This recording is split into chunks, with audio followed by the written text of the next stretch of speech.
റിയൽമിയുടെ GT7 സീരീസിൽ രണ്ട് smart ഫോണുകളാണ് പുറത്തിറക്കിയത്. Realme GT7 Realme GT7T. ഇതിനകത്ത് റിയൽമി GT7 നമ്മൾ ആൾറെഡി വീഡിയോ ചെയ്തതാണ്. അതിൽ നിന്ന് കുറച്ചുകൂടി പ്രൈസ് കുറഞ്ഞ് കുറച്ചുകൂടി ഒരു വാല്യൂ ഫോർ മണി ആക്കി ഇറക്കിയ സ്മാർട്ട് ഫോണാണ് റിയൽമി GT7T. ഇതുപോലൊരു ബോക്സിനകത്താണ് ഈ ഒരു സ്മാർട്ട് ഫോൺ വരുന്നത്. ഇവിടെ എഴുതിയിട്ടുണ്ട് ബ്ലാക്ക് ബോക്സ് ആണ്. സാധാരണ റിയൽമി ഫോണുകൾ വരുന്നതെല്ലാം മഞ്ഞ ബോക്സ് ആണ്. ഇതൊരു GT സീരീസ് ആയതുകൊണ്ടായിരിക്കാം ഇത്തരത്തിൽ ബ്ലാക്ക് കളർ വരുന്നതെന്ന് തോന്നുന്നു. എന്തായാലും ഈ ഒരു പേപ്പർ ബോക്സ് പോലും ബ്ലാക്ക് കളറാണ്. മേക്ക് ഇറ്റ് റിയൽ എന്ന് എഴുതിയിട്ടുണ്ട്. ഇവിടെ ഇത്തരത്തിലൊരു പ്ലാസ്റ്റിക് ബോക്സിനകത്ത് ഇതിന്റെ മറ്റ് ആക്സസറീസ് കൊടുത്തിട്ടുണ്ട്. അതായത് ബാക്ക് കേസ് നോക്കിയാൽ ബാക്ക് കേസും ഇത്തവണ ബ്ലാക്ക് ആണ്, ട്രാൻസ്പെറന്റ് കേസ് അല്ല. അതുപോലെ സിം ഇജക്ടർ പിൻ, ക്വിക്ക് ഗൈഡ് കൊടുത്തിട്ടുണ്ട്. ഇതായിരിക്കുന്നു നമ്മുടെ സ്മാർട്ട് ഫോൺ. അതിലേക്ക് വരാം. ഇത് കൂടാതെ ഇതിന്റെ ചാർജർ 120 വാട്ടിന്റെ ഫാസ്റ്റ് ചാർജർ ആണ് ഈ ഒരു സ്മാർട്ട് ഫോണിനകത്ത് കൊടുത്തിരിക്കുന്നത്. 7000 mAh ബാറ്ററിയാണ് ഇതിന്റെ ഒരു ഏറ്റവും വലിയ highlight. A to C charging cable ആണ് കൊടുത്തിരിക്കുന്നത്. ഇത്രയാണ് ഫോണിന്റെ ബോക്സിനകത്തുള്ളത്. നമുക്ക് നേരെ ഫോണിലേക്ക് വരാം. ഓർക്കുക, ഈ ഒരു GT സീരീസിനോടൊപ്പം ഇവർ റിയൽമി ബഡ്സ് എയർ 7 Pro എന്ന് പറയുന്ന ഒരു ട്രൂ വയർലെസ് ഹെഡ്സെറ്റ് കൂടി പുറത്തിറക്കിയിട്ടുണ്ട്. അതിന്റെ ഒരു ഷോട്ട് നമ്മൾ ചെയ്യുന്നതായിരിക്കും. സബ്സ്ക്രൈബ് ചെയ്ത് കൂടെ പിന്തുടരാം വീഡിയോ കാണണമെങ്കിൽ. അപ്പോൾ ഇതാണ് റിയൽമി GT7T. യെസ്, സത്യസന്ധമായിട്ടൊരു കാര്യം പറയട്ടെ, അതൊരു പക്ഷേ റിയൽമി ബ്രാൻഡിന് ഇഷ്ടപ്പെടണമെന്നില്ല. അതായത് റിയൽമിയുടെ GT7നേക്കാളും കാണാൻ ലുക്ക് GT7T ആണ്. നമുക്ക് വന്നത് ഒരു ഗ്ലാസ് ബോഡിയൊക്കെ ആയിട്ടാണ് GT7, പക്ഷേ ഇതൊക്കെ ഒരു വീഗൻ ലെതർ ഫിനിഷും ഒക്കെ ആയിട്ടാണ് വന്നിരിക്കുന്നത്. പോളി ലുക്ക് എന്ന് വെച്ചാൽ പോളി ലുക്ക്.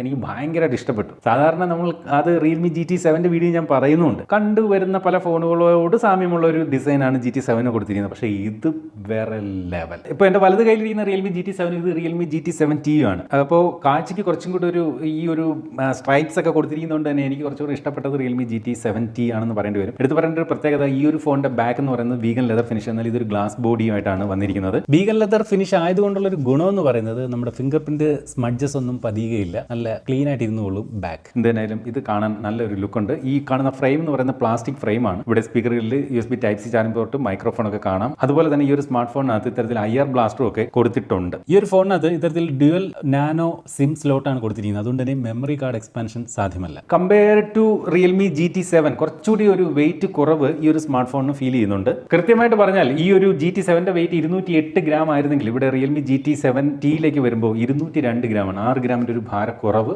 നമുക്ക് ഫീൽ ചെയ്യുന്നുണ്ട്. അതുപോലെ ഫോണിന്റെ ബാക്ക് അങ്ങനെ ഒരു ഹോളോ ഫീൽ ഒന്നുമില്ല, നല്ല ഒരു സ്റ്റേഡി ആയിട്ടുള്ള ഒരു ഫിനിഷാണ് നൽകിയിരിക്കുന്നത്. അതുപോലെ തന്നെ ഈ കാണുന്ന ഫ്രെയിം കണ്ടില്ലേ, ഇത് പ്ലാസ്റ്റിക് ഫ്രെയിം ആണ്. ഈ പ്രൈസ് പോയിന്റിൽ മെറ്റാലിക് ഫ്രെയിം ഒക്കെ വരുന്ന സ്മാർട്ട് ഫോണുകളുണ്ട്. ഒരു ബ്രഷ്ഡ് മെറ്റാലിക് ഫിനിഷ് ആണ് പക്ഷേ കൊടുത്തിരിക്കുന്നത്. ഈ ഒരു പവർ ബട്ടൺ കണ്ടില്ലേ, ഒരു സ്പെഷ്യൽ കളറാണ്. അതുപോലെ ഈ കാണുന്ന ബട്ടണുകളൊക്കെ നല്ല ഒരു ലൂസ് പോലൊന്നും ഫീൽ ചെയ്യുന്നില്ല, സ്റ്റേഡിയാണ്. റിയൽമി GT7നകത്ത് കുറച്ചും കൂടി ഒരു റെഡിഷ് ടോൺ ആയിരുന്നു കൊടുത്തെങ്കിൽ ഇതൊരു യെല്ലോ ടോണിലുള്ള ഒരു പവർ ബട്ടൺ ആണ് ഈ ഒരു സ്മാർട്ട് ഫോണിനകത്ത് റിയൽമി കൊടുത്തിരിക്കുന്നതെന്ന് കാണാൻ സാധിക്കുന്നു. എന്തായാലും മനോഹരമായിട്ടുള്ള ഡിസൈൻ തന്നെയാണ് ഈ ഒരു സ്മാർട്ട് ഫോണിന് റിയൽമി നൽകിയിരിക്കുന്നത്. ഇനി ഡിസ്പ്ലേയിലേക്ക് വരുമ്പോൾ സത്യം പറഞ്ഞാൽ റിയൽമി GT7ഉം 7Tയും ഡിസ്പ്ലേ കാര്യത്തിൽ എന്നെ ഞെട്ടിച്ചിരിക്കുന്നു. നമുക്ക് കംപ്ലീറ്റ് ഒരു ബെസൽലെസ് ഡിസ്പ്ലേ എന്ന് വേണമെങ്കിൽ പറയേണ്ടി വരും. ഇതിനകത്ത് ബെസൽ ഉണ്ടോ എന്ന് ചോദിച്ചാൽ ഇല്ലെന്ന് തന്നെ വേണമെങ്കിൽ പറയേണ്ടി വരും. അത്രയും ബെസൽലെസ് ആയിട്ടുള്ള ഒരു ഡിസ്പ്ലേ ആണ്. ഒരു ഫ്ലാറ്റ് ഡിസ്പ്ലേയിൽ ഇത്രയും ബെസൽലെസ് ഡിസ്പ്ലേ കാണുന്നത് വളരെ റെയർ ആണെന്ന് പറയട്ടെ. ഫോണിനകത്ത് ഇതുപോലെ ഓൾവേസ് ഓൺ ഡിസ്പ്ലേ നൽകിയിട്ടുണ്ട്. പക്ഷേ ഫോണിന് ഇതുപോലെ മൂവ്മെന്റ് ഉള്ളപ്പോഴാണ് ഓൾവേസ് ഓൺ ഡിസ്പ്ലേ നമുക്ക് കാണാൻ സാധിക്കുന്നത്. എന്നാൽ നമ്മൾ ഇത്തരത്തിൽ എവിടെയെങ്കിലും ഫോൺ റെസ്റ്റ് ചെയ്യുകയാണെങ്കിൽ കുറച്ച് സമയം കഴിയുമ്പോൾ ഇതുപോലെ തന്നെ ആ ഒരു always on display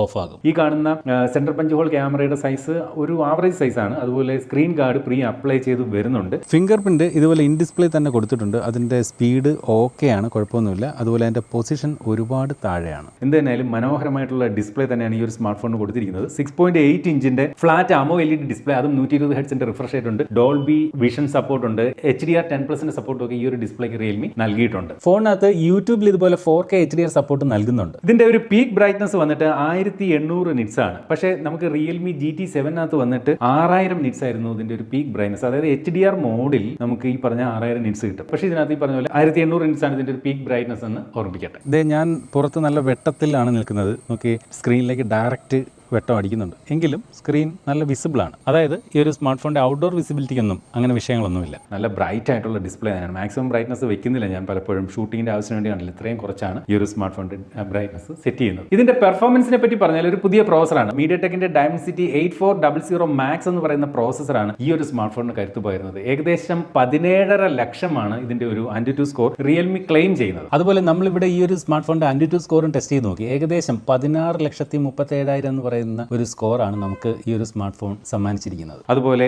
maximum 12GB റാമും 512GB ഇന്റർണൽ സ്റ്റോറേജും ഈ ഒരു സ്മാർട്ട് ഫോണിനകത്ത് നൽകിയിട്ടുണ്ട്. ഈ ഒരു ഫോണിന്റെ CP ത്രോട്ട്ലിംഗ് നമ്മൾ ഇവിടെ ടെസ്റ്റ് ചെയ്തു. പക്ഷേ അതിന്റെ ഒരു റിസൾട്ട് എന്ന് പറയുന്നത് അറൗണ്ട് ഒരു 67% ഉള്ളൂ. ഈ കാണുന്ന ഫോട്ടോ നിങ്ങൾ ശ്രദ്ധിച്ച് നോക്കി കഴിഞ്ഞാൽ അവസാന സമയങ്ങളിലൊക്കെ ഇങ്ങനെ റെഡ് ലൈൻസ് വരുന്നതായിട്ട് കാണാം. അതായത് ആ ഒരു ബെറ്റർ ത്രോട്ട്ലിംഗ് റിസൾട്ട് അല്ല ഈ ഒരു ഫോണിനെ സംബന്ധിച്ച് കാണിക്കുന്നത്. അതായത് കൂടുതൽ സമയമൊക്കെ ഗെയിം കളിക്കുമ്പോൾ ഒരു പക്ഷേ ഈ ഒരു ഫോൺ അല്പം അതിന്റെ ഒരു പെർഫോമൻസിൽ ഒരു പതർച്ച കാണിക്കാനുള്ള സാധ്യതയുണ്ട് എന്നാണ് ഈ ഒരു CP ത്രോട്ട്ലിംഗ് ടെസ്റ്റ് കാണിക്കുന്നത്. റിയൽമി GT70 എന്ന ഈ ഒരു സ്മാർട്ട് ഫോണിൽ നമ്മളിപ്പോൾ BGMI ആണ് എക്സ്പീരിയൻസ് ചെയ്യുന്നത്. വളരെ മികച്ച ഒരു ഗെയിമിംഗ് എക്സ്പീരിയൻസ് തന്നെയാണ് ഈ ഒരു ഡിവൈസ് നൽകുന്നത്. ഈ ഒരു ഡിവൈസിൽ ഗ്രാഫിക്സ് സ്മൂത്തിൽ ഇട്ട് കഴിഞ്ഞാൽ ഫ്രെയിം റേറ്റ് എക്സ്ട്രീം പ്ലസ് അഥവാ 90 FPS നമുക്ക് ഗെയിം പ്ലേ സാധ്യമാണ്. ഫ്രെയിം ഡ്രോപ്പോ കാര്യങ്ങളോ ഒന്നുമില്ല. BGMI എല്ലാ മാപ്പും നമ്മൾ എക്സ്പീരിയൻസ് ചെയ്ത് നോക്കിയാണ്. എല്ലാ മാപ്പിലും കൺസിസ്റ്റന്റ് ആയിട്ട് നല്ലൊരു എക്സ്പീരിയൻസ് തന്നെയാണ് റിയൽമി GT70 എന്ന ഈ ഒരു സ്മാർട്ട് ഫോൺ കാഴ്ചവെക്കുന്നത്. ബാറ്ററി സൈഡ് രണ്ട് സ്മാർട്ട് ഫോണുകളിലും അതായത് റിയൽമി GT7ലും 7Tയിലും ഐഡന്റിക്കലാണ്.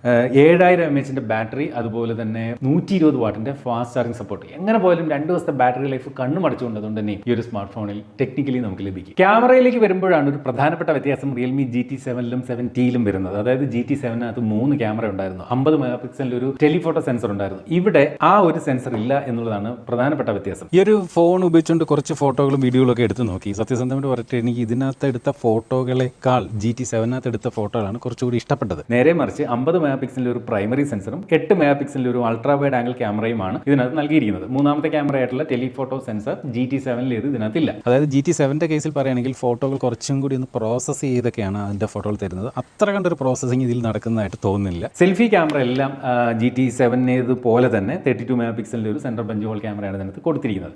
പക്ഷേ ഉള്ള ഫോട്ടോകൾ കൊള്ളാം. വലിയ തിരക്കേടൊന്നും പറയാനില്ലാത്ത തരത്തിലുള്ള ഒരു ഫോട്ടോസും വീഡിയോസും തന്നെയാണ് ഈ ഒരു സ്മാർട്ട് ഫോൺ സമ്മാനിക്കുന്നത്. പക്ഷേ GT7ൽ കുറച്ചും കൂടി നല്ല ഫോട്ടോകൾ തന്നു. കുറച്ചുകൂടി സാച്ചുറേറ്റഡ് ആയിരുന്നു GT7ലെ ഫോട്ടോകൾ. പക്ഷേ ഇവിടെ ഒരുവിധം നല്ല ഫോട്ടോകൾ തന്നെയാണ്. എങ്കിലും ഈ പറഞ്ഞ പോലെ ആ ഒരു കുറച്ചും കൂടി ഒരു ഗുഡ് ലുക്കിംഗ് ഫോട്ടോസ് തന്നത് GT7 ആണെന്നാണ് എനിക്ക് മനസ്സിലാക്കാൻ സാധിച്ചത്. എന്ന് വെച്ച് ഇത് കൊള്ളത്തില്ല എന്നർത്ഥമില്ല, കുഴപ്പമില്ല.